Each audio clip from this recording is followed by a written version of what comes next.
how can you say it's not about control? Nobody sees them. Nobody checks them. Nobody enforces them. And yet, they take away what you need the most, what you desire the most, if you don't wear them according to their dictates.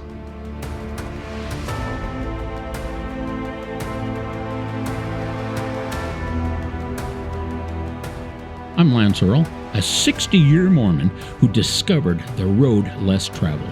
This journey placed me on the straight and narrow way, the way leading to life and peace with God. Are you a questioning Mormon? Are you a questioning Mormon? Join me.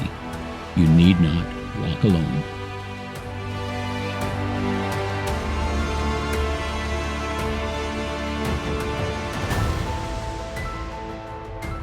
As a general rule, I don't respond to Mormon content creators because they really don't have any authority in the church. I don't respond to them because their opinions are, in my opinion, meaningless. Maybe my opinion's meaningless too. I don't know, but I avoid engaging with these people.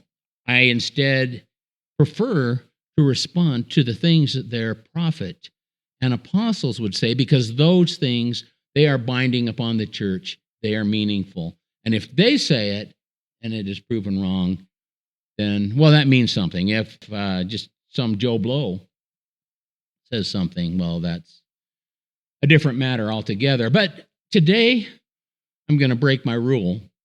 There is a Facebook content creator called Priesthood Men. That's the name of his channel, Priesthood Men. The producer is a Mormon man who plays to the uninformed. And this is where I really struggle, because he is trying to shine light into the dark corners of the Mormon religion. And I am opposed to that because he leads people astray. He tries to make Mormonism appear to be something that it's not.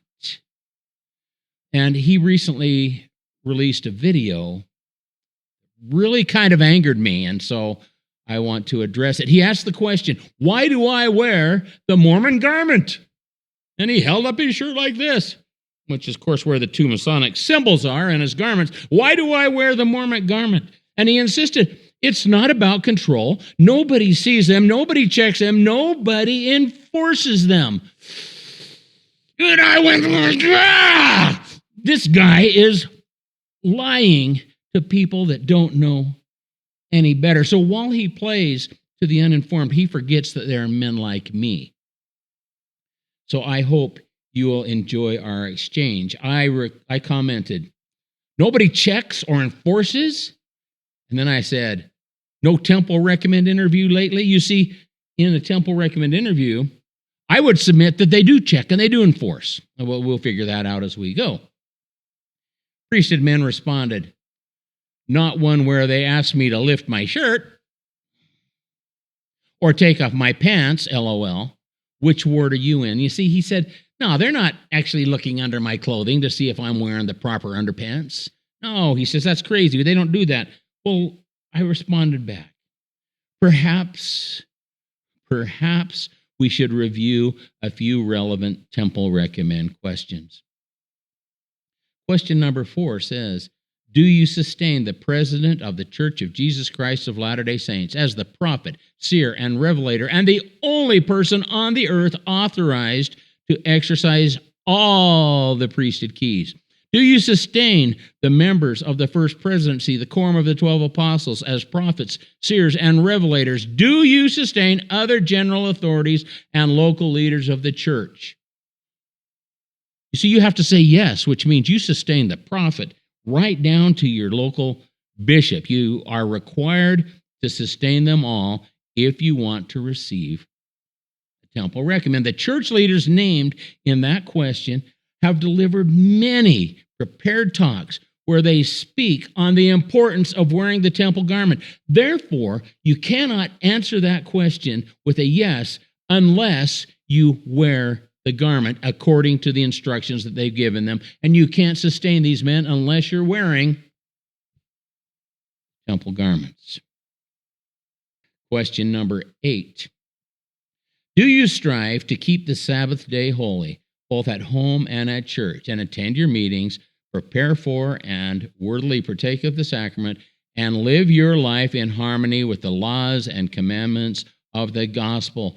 Now, with the laws and commandments of the gospel, these include what we just talked about, the commandment to sustain the Mormon leaders and wear your garments, but it also includes things that we'll talk about in questions 13 and 14. These are coming up. Question number 9. Do you strive to be honest in all you do? Now, part of being honest is that you must keep your covenants, which are described in 13 and 14 below. So we're still getting there. But in order to be honest, you must keep what those other questions, 13 and 14, require. So in order to say yes, you must keep these, and we'll get to those in a second. Number 13, do you keep the covenants you made in the temple? Well, no Mormon does. As a Mormon, I certainly didn't keep every covenant I made in the temple. But they have to say yes, and one of those covenants that they made is to wear their garments day and night.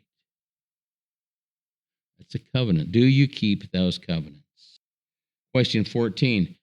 Do you honor your sacred privilege to wear the garment as instructed by the men who you have promised to sustain?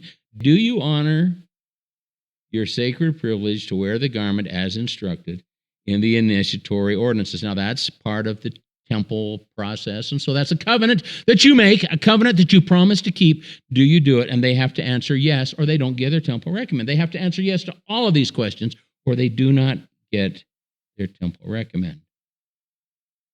Now, he says that nobody sees, nobody checks, nobody enforces.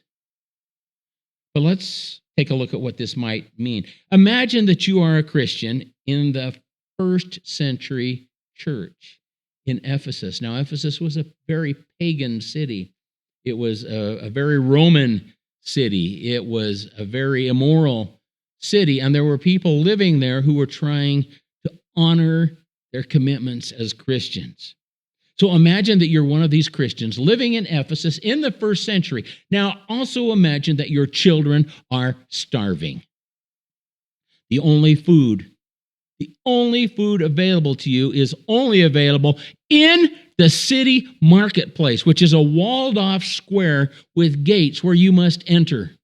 And where these gates are, there is an incense burner that's always going. And if you want to enter, you must pinch a little bit of incense and drop it on the flame of the incense burner, and you must say, "Caesar is Lord." Now, you don't have to do that. You can stay out. But if you stay out, your children starve. And if you go in, you must say, "Caesar is Lord." Now, the Romans might say, no one forces, no one compels, nobody checks. And they might say, so nobody forced them to do this. But otherwise, their children starve. That's pretty forceful. And that put those Christians in a terrible, terrible situation. Now, I lived my first 60 years as a Mormon, and I rose to high levels of service in the church. Stake callings, ward callings, temple callings. I kind of did it all. And I know what's important to the Mormon people. Their highest goal, the thing they want above all, is to be exalted in the celestial kingdom, which of course means that they can become a god with their wives, that they would be exalted together, and that they would be sealed eternally as a family. This is the goal of the Mormon people, exaltation, and families are forever. That they would be sealed eternally with their families. They want this more than anything. Now, priested men, whoever you are, I know and you know that you cannot have these things unless you honestly answer yes to all of these questions we've discussed, plus the others that we didn't. You must answer yes to everyone, and if you fail. Your eternal family is broken up. Your celestial exaltation is lost. This is as meaningful to you as it would have been to feed your children in first century Ephesus. This is everything to you. And so, how can you say it's not about control? Nobody sees them. Nobody checks them. Nobody enforces them. And yet, they take away what you need the most, what you desire the most, if you don't wear them according to their dictates. That is crazy to me. Final two notes to priesthood men. First is a thank you. Oh, I thank you so much. You see, my calling before God is to bring the gospel of Jesus Christ, the true God and the true gospel, and present it to every living Mormon. Now, that's a big job. There's a bunch of you guys, but that is my desire, is to reach you all. And you today have made my job easier by presenting a flippant answer to something that you hold so sacred. You tried to hide the truth. And my second comment to you is, because it's just a question. You see, I'm sitting here wearing Banana Republic underpants. These are the garments of the devil. They are the garments of the great and abominable church that's described in your Book of Mormon. These are the garments that those who are not God's people wear. I am sitting here in my worldly underpants, and I have today been more honest than you. How is that even possible? I'm Lance Earl. Thanks for hearing my rant. We'll see you soon.